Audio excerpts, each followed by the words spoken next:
Viņš aizmīgi braucot pie stūres gaišā dienas laikā. Šis ir mans auto, aerodroms tas, auto pēc avārijas. Kopējais ātrums bija 140 km/h. Viņš esot bijis tikko pēc operācijas un esot atradies narkozes ietekmē. Tas esmu es pēc avārijas.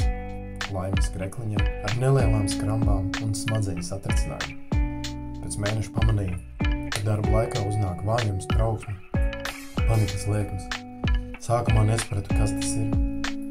Sakoju terapijas, izpējas pie visiem speciālistiem. Diagnoze, viss kārtībā. Gadījumā sākas trauksme. Vienkārši atpūties un nomierinājies. Laiks dziedē. Dzīvē tā iegrauzījās, ka gadu vēlāk es ceļoju kopā ar vienu netipisku vācieti vārdā Fēliksu. Tikko pensijā, bet piedzīvojis visu iespējamo. Amazona, džungļi, jaguārs, anakonda, Ziemeļamerikas krasti ar riteni. PSRS laikā ar to pašu riteni no Rietumvācijas uz Austrumvāciju.